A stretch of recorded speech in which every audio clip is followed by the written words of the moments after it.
So guys finally black clover का latest chapter number 356 आ चुका है यहाँ पे। और यहाँ पे हम लोग को यूनो वर्सेस लूशियस की फाइट दिखाई गई है जो काफी शानदार दिख रही है। ऑब्वियसली मैं आप लोग को आगे वीडियो में बताने वाला हूँ कि ये फाइट में अभी फिलहाल क्या चल रहा है। ऑब्वियसली ये फाइट की अभी शुरुआत ही हुआ है और आगे आगे क्या होता है वो हम लोग को फ्यूचर में ऑब्वियसली पता लगेगा। तो बिना किसी देरी के हम लोग वीडियो अपनी शुरू करते हैं। So guys my name is Himesh, you are watching Super Rises. Without any more discussions let's roll the intro.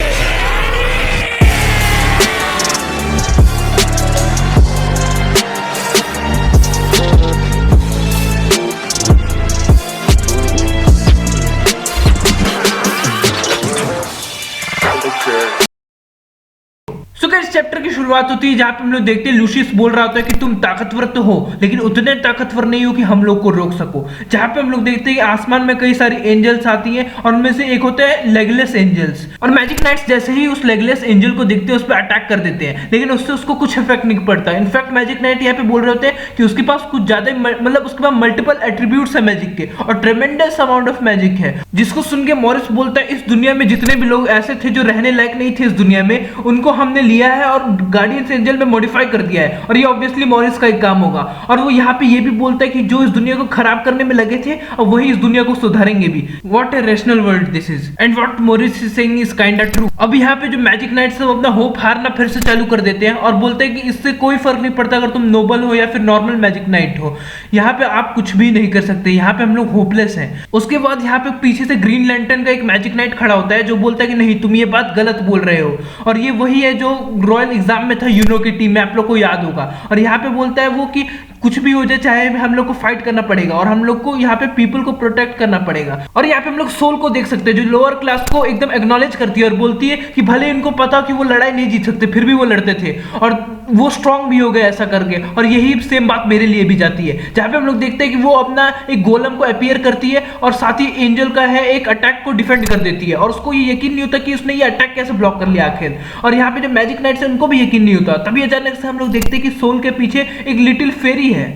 और फिर हम लोग को पता लगता है कि ये जो पावर है वो यूनो के हैंड से अपीयर हुआ है। और यहाँ पे हम लोग बेल को देख सकते हैं जो कि माना जोन का यूज करता है यूनो, जिसकी वजह से बेल हम लोग को बताती है कि वो यहाँ पे मैनिपुलेट कर सकती है फ्लो ऑफ टाइम और मैजिक इनसाइड दिस स्पेस।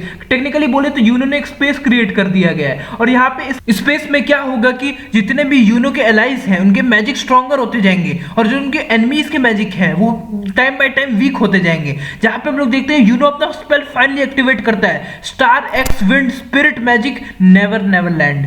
अब इस अटैक के पीछे जो है एक इंस्पिरेशन लिया है यूकी तबाता ने, उसके बारे में मैं आप लोग को बता देता हूँ। एक डिज्नी का फेरी टेल का कैरेक्टर है जिसका नाम है पीटर पैन। उसके पास एक मतलब एल्फ होती है जो स्पिरिट टाइप की होती है, फेरी छोटी सी, जिसका नाम टिंकर बेल होता है। उसका नाम टिंकर बेल होता है और यूनो की जो स्पिरिट है उसका नाम है बेल। तो दोनों का नाम काइंड ऑफ सिमिलर है। और प्लस पीटर पैन नेवरलैंड में रहता है तो उस नेवरलैंड में क्या होता है कि कभी भी टाइम पास नहीं करता, तो उसकी वजह से क्या है कि वो हजारों साल पुराना है। और नेवर ऐसा कहा जाता है कि पीटर पैन ही है जिसने नेवरलैंड बनाया था। जहां पे हम लोग देख सकते हैं यहाँ पे क्या हुआ, यूनो ने नेवरलैंड बनाया है। तो यहाँ पे टेक्निकली तबाता ने जो है वो इंस्पिरेशन लिया। और आप लोग को याद होगा कि हम लोग को शुरुआती दौर में ब्लैक क्लोवर में एक एपिसोड दिखाया गया था और मांगा में भी ये सेम चीज हुआ है कि कुछ टाइम के लिए यूनो जो है जब अपना स्पेल एक्टिवेट करता है तो कुछ टाइम के लिए टाइम स्टॉप हो जाता है जहां पे कोई भी मूव नहीं कर पाता एक्सेप्ट फॉर यूनो। हालांकि ये सिर्फ फोरशैडोइंग के लिए यूज हुआ था, वहां पे यूनो ने कोई भी अटैक ऐसा यूज नहीं किया था जिसने टाइम को स्टॉप कर दिया। वो हो सकता है मेरे ख्याल से जूलियस का टाइम मैजिक या फिर एस्टेरॉथ ने वहां पे कुछ किया, वो बात अलग है, हम लोग बाद में बात करेंगे उसके बारे में। फिलहाल मैं आप लोग को बताना चाहता था यूनो और बेल जो है वो पीटर पैन और टिंकर बेल से जो है इंस्पायर्ड है। और यूकी तबाता हमेशा ऐसा ही करते हैं, मतलब कि उनके जो कैरेक्टर्स होते हैं उनकी बैक स्टोरी जो होती है वो फेरी टेल से ही थोड़ी रिलेटेड होती है, इंस्पायर्ड होती है। ये ऐसा एग्जांपल हम लोग कई चीजों में देखा, जैसे चार्लेट की बैक स्टोरी हो गई या फिर हम लोग कह सकते हैं वेनेसा की बैक स्टोरी हो गई और हम लोग कह सकते हैं ग्रे की बैक स्टोरी हो गई। और यहाँ पे अब आप लोग को पता लग गया होगा कि यूकी तबाता ने इंस्पिरेशन कहाँ से लिया। अब मैं आप लोग को ये बताना चाहूंगा कि इससे हम लोग फ्यूचर इवेंट्स भी थोड़ा प्रिडिक्ट कर सकते हैं। जैसा कि मैं आप लोग को बताना चाहूंगा कि जो पीटर पैन की छोटी सी फेरी या फिर स्पिरिट हम लोग कह सकते हैं वो थी टिंकर बेल जिसका नाम था, वो आगे जाके मर जाती है। और यहाँ पे हम लोग सिल्फ के साथ भी ऐसा होते हुए देख सकते हैं। हो सकता है यूनो को बचाने के चक्कर में वो अपने आप को आगे सेक्रीफाइस कर सकते हैं। अभी हम लोग को फ्यूचर में ऑब्वियसली पता लगेगा ये होगा कि नहीं होगा। सीधे अब हम लोग चैप्टर की तरफ बढ़ते हैं जहां पे हम लोग को पता लगता है कि अब लोगों का जो है विश्वास वापस लौट चुका है मैजिक नाइट्स का, जहां पे क्लाउस बोलता है कि मेरे को ये एडमिट करना पड़ेगा कि यूनो के पास जो एबिलिटी है वो विजार्ड किंग बनने की आराम से है, क्योंकि ऑब्वियसली यूनो ने ऐसा तगड़ा स्पेल जनरेट किया जिससे वो जूलियस से भी ज्यादा पावरफुल हो चुका है। जहां पे हम लोग क्लाउस को देख सकते हैं जो गोल्डन डॉन के साथ अटैक करना चालू करता है। हालांकि मैं चाहता हूं गोल्डन डॉन और यूनो का थोड़ा और मूवमेंट हम लोग को यहाँ पे देखने को मिलेगा तो ज्यादा सही रहेगा। अब यहाँ पे मैजिक नाइट्स बोलते हैं कि फाइनली अब वो लोग एंड तक आराम से अंत तक फाइट कर सकते हैं, और वो यहाँ पे अपना फाइट करना चालू करते हैं और डिफेंड करना क्लोवर किंगडम को चालू करते हैं। इसके बाद हम लोग देखते हैं यूनो के पीछे अचानक से लूशियस जोग्राटिस आके खड़ा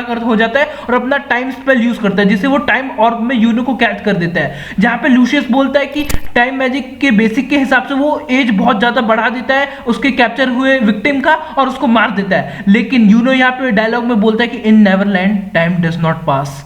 नेवरलैंड में क्या होता है कि टाइम ही पास नहीं करता। तो टेक्निकली क्या हुआ कि इस स्पेल में अगर जूलियस के साथ यूनो फाइट कर रहा होता तो यहाँ पे जूलियस आराम से यूनो से हार जाता। तो टेक्निकली यूनो जो है वो जूलियस से ज्यादा ताकतवर हो जाता है, और यहाँ पे लूशियस बोलता है कि ये मैजिक जो है वो सही में मेरे को अपोज करने के लिए ही बना है और इसीलिए वो इस मैजिक को डिस्पाइज करता है, और वो बोलता है as expected you are my rival. हालांकि वो यहाँ पे मॉक करने के लिए यूनो को बोलता है, जहाँ पे यूनो बोलता है you are not my rival, और वो यहाँ पे स्पिरिट ऑफ ज़ेफायर यूज करता है और लूशियस का एक हॉर्न काट देता है। अब हालांकि देखना है लूशियस यहाँ पे गुस्सा होगा कि कौन सा रिएक्शन दिखाएगा। और एक और बात ये मैं यहाँ पे बोलना चाहूंगा कि अभी यूनो पूरी तरीके से अपनी सारी मैजिक भी उसने यूज नहीं किया, अभी तो जस्ट वो स्पिरिट ऑफ ज़ेफायर में आया है। हाँ, इसका मतलब ये है कि आगे हम लोग को और बहुत सारी चीजें यहाँ पे यूनो की तरफ से हम लोग को देखने को मिलने वाली है, और हम लोग देखते हैं लूशियस क्या हाल करता है यूनो का। और अभी तो सिर्फ जजमेंट डे शुरू हुआ है। आप सोचो अगर अब हम लोग को जब आगे जाके फाइट देखने को मिलेगा यामी का, नाक्ट का, आस्था का, जोरा का, ऐसे ऐसे जो कैरेक्टर्स है ब्लैक क्लोवर के, वो जब फाइट करते हुए दिखेंगे तो कितना सारा मजा आने वाला है। मैरिलियोना का फाइट जब देखने को मिलेगा